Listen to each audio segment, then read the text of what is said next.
Emma, by Jane Austen, Part 1. Volume 1. Chapter 1. Emma Woodhouse, handsome, clever, and rich, with a comfortable home and happy disposition, seemed to unite some of the best blessings of existence, and had lived nearly 21 years in the world with very little to distress or vex her. She was the youngest of the two daughters of a most affectionate, indulgent father, and had, in consequence of her sister's marriage, been mistress of his house from a very early period. Her mother had died too long ago for her to have more than an indistinct remembrance of her caresses, and her place had been supplied by an excellent woman as governess, who had fallen little short of a mother in affection. 16 years had Miss Taylor been in Mr. Woodhouse's family, less as a governess than a friend, very fond of both daughters, but particularly of Emma. Between them it was more the intimacy of sisters. Even before Miss Taylor had ceased to hold the nominal office of governess, the mildness of her temper had hardly allowed her to impose any restraint, and the shadow of authority being now long passed away, they had been living together as friend and friend, very mutually attached, and Emma doing just what she liked, highly esteeming Miss Taylor's judgment, but directed chiefly by her own. The real evils, indeed, of Emma's situation were the power of having rather too much her own way, and a disposition to think a little too well of herself. These were the disadvantages which threatened alloy to her many enjoyments. The danger, however, was at present so unperceived, that they did not by any means rank as misfortunes with her. Sorrow came, a gentle sorrow, but not at all in the shape of any disagreeable consciousness. Miss Taylor married. It was Miss Taylor's loss which first brought grief.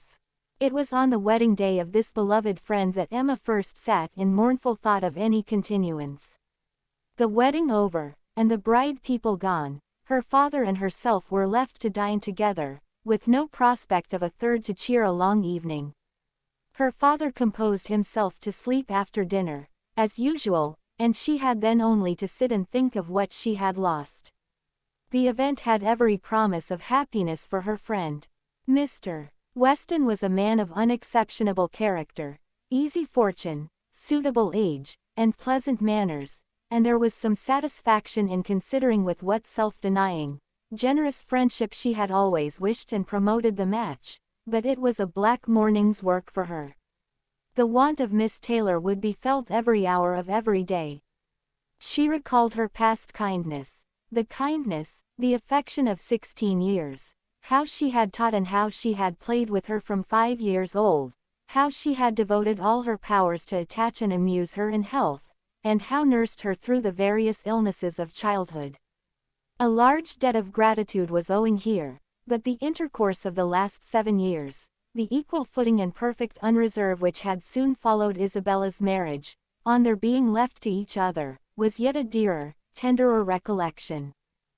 She had been a friend and companion such as few possessed, intelligent, well-informed, useful, gentle, knowing all the ways of the family, interested in all its concerns, and peculiarly interested in herself, in every pleasure, every scheme of hers, one to whom she could speak every thought as it arose, and who had such an affection for her as could never find fault. How was she to bear the change? It was true that her friend was going only half a mile from them, but Emma was aware that great must be the difference between a Mrs. Weston, only half a mile from them, and a Miss Taylor in the house, and with all her advantages, natural and domestic, she was now in great danger of suffering from intellectual solitude. She dearly loved her father, but he was no companion for her. He could not meet her in conversation, rational or playful. The evil of the actual disparity in their ages, and Mr. Woodhouse had not married early, was much increased by his constitution and habits, for having been a valetudinarian all his life, without activity of mind or body, he was a much older man in ways than in years, and though everywhere beloved for the friendliness of his heart and his amiable temper, his talents could not have recommended him at any time. Her sister, though comparatively but little removed by matrimony, being settled in London, only 16 miles off, was much beyond her daily reach, and many a long October and November evening must be struggled through at Hartfield, before Christmas brought the next visit from Isabella and her husband, and their little children, to fill the house, and give her pleasant society again. Highbury, the large and populous village, almost amounting to a town, to which Hartfield, in spite of its separate lawn, and shrubberies, and name, did really belong, afforded her no equals. The Woodhouses were first in consequence there. All looked up to them. She had many acquaintance in the place, for her father was universally civil, but not one among them who could be accepted in lieu of Miss Taylor for even half a day. It was a melancholy change, and Emma could not but sigh over it, and wish for impossible things, till her father awoke, and made it necessary to be cheerful. His spirits required support. He was a nervous man, easily depressed, fond of everybody that he was used to, and hating to part with them, hating change of every kind.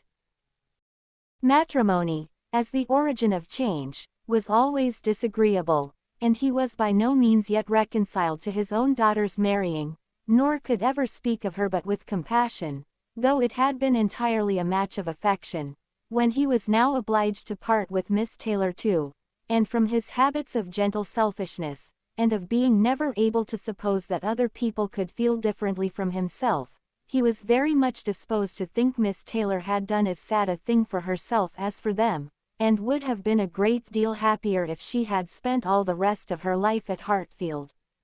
Emma smiled and chatted as cheerfully as she could, to keep him from such thoughts, but when tea came, it was impossible for him not to say exactly as he had said at dinner.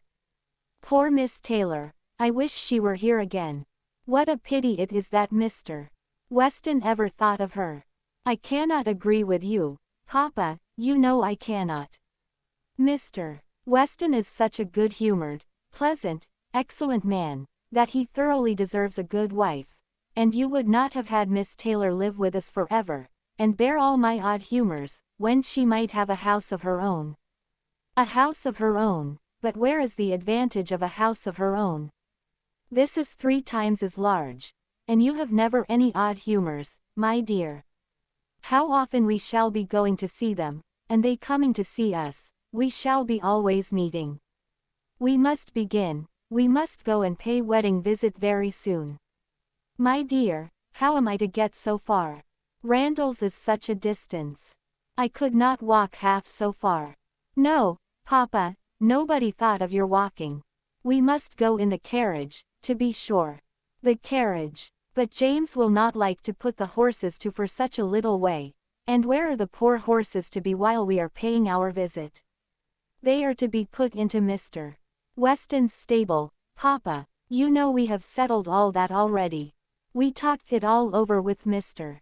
Weston last night, and as for James, you may be very sure he will always like going to Randalls, because of his daughter's being housemaid there. I only doubt whether he will ever take us anywhere else. That was your doing, Papa. You got Hannah that good place. Nobody thought of Hannah till you mentioned her. James is so obliged to you. I am very glad I did think of her.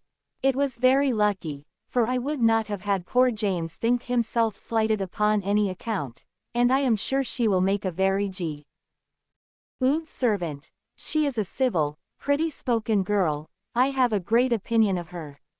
Whenever I see her, she always curtsies and asks me how I do, in a very pretty manner, and when you have had her here to do needlework, I observe she always turns the lock of the door the right way and never bangs it. I am sure she will be an excellent servant, and it will be a great comfort to poor Miss Taylor to have somebody about her that she is used to see. Whenever James goes over to see his daughter, you know, she will be hearing of us. He will be able to tell her how we all are. Emma spared no exertions to maintain this happier flow of ideas, and hoped, by the help of backgammon, to get her father tolerably through the evening, and be attacked by no regrets but her own. The backgammon table was placed, but a visitor immediately afterwards walked in and made it unnecessary. Mr. Knightley, a sensible man about 7 or 8 and 30, was not only a very old and intimate friend of the family, but particularly connected with it, as the elder brother of Isabella's husband. He lived about a mile from Highbury, was a frequent visitor, and always welcome, and at this time more welcome than usual, as coming directly from their mutual connections in London. He had returned to a late dinner, after some days' absence, and now walked up to Hartfield to say that all were well in Brunswick Square. It was a happy circumstance, and animated Mr. Woodhouse for some time. Mr. Knightley had a cheerful manner, which always did him good, and his many inquiries after poor Isabella and her children were answered most satisfactorily. When this was over, Mr. Woodhouse gratefully observed, "It is very kind of you, Mr. Knightley, to come out at this late hour to call upon us. I am afraid you must have had a shocking walk." "Not at all, sir. It is a beautiful moonlight night, and so mild that I must draw back from your great fire. But you must have found it very damp and dirty. I wish you may not catch cold." "Dirty, sir? Look at my shoes. Not a speck on them." "Well, that is quite surprising, for we have had a vast deal of rain here. It rained dreadfully hard for half an hour while we were at breakfast. I wanted them to put off the wedding. By the by, I have not wished you joy. Being pretty well aware of what sort of joy you must both be feeling, I have been in no hurry with my congratulations, but I hope it all went off tolerably well. How did you all behave? Who cried most?" "Ah, poor Miss Taylor. 'Tis a sad business. Poor Mr. and Miss Woodhouse, if you please, but I cannot possibly say, poor Miss Taylor. I have a great regard for you and Emma, but when it comes to the question of dependence or independence, at any rate, it must be better to have only one to please than two. Especially when one of those two is such a fanciful, troublesome creature," said Emma playfully. "That is what you have in your head, I know, and what you would certainly say if my father were not by. I believe it is very true, my dear." "Indeed," said Mr. Woodhouse, with a sigh. "I am afraid I am sometimes very fanciful and troublesome. My dearest papa, you do not think I could mean you, or suppose Mr. Knightley to mean you. What a horrible idea." "Oh no, I meant only myself. Mr. Knightley loves to find fault with me, you know, in a joke. It is all a joke. We always say what we like to one another." Mr. Knightley, in fact, was one of the few people who could see faults in Emma Woodhouse, and the only one who ever told her of them. And though this was not particularly agreeable to Emma herself, she knew it would be so much less so to her father, that she would not have him really suspect such a circumstance as her not being thought perfect by everybody. "Emma knows I never flatter her," said Mr. Knightley, "but I meant no reflection on anybody. Miss Taylor has been used to have two persons to please, she will now have but one. The chances are that she must be a gainer." "Well," said Emma, willing to let it pass, "you want to hear about the wedding, and I shall be happy to tell you, for we all behaved charmingly. Everybody was punctual, everybody in their best looks, not a tear, and hardly a long face to be seen. Oh no, we all felt that we were going to be only half a mile apart, and were sure of meeting every day. Dear Emma bears everything so well," said her father. "But, Mr. Knightley, she is really very sorry to lose poor Miss Taylor, and I am sure she will miss her more than she thinks for." Emma turned away her head, divided between tears and smiles. "It is impossible that Emma should not miss such a companion," said Mr. Knightley.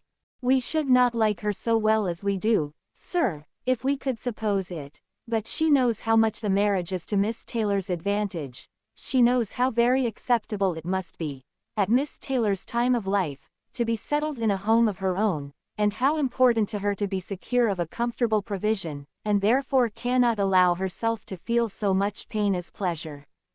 Every friend of Miss Taylor must be glad to have her so happily married." "And you have forgotten one matter of joy to me," said Emma, "and a very considerable one, that I made the match myself.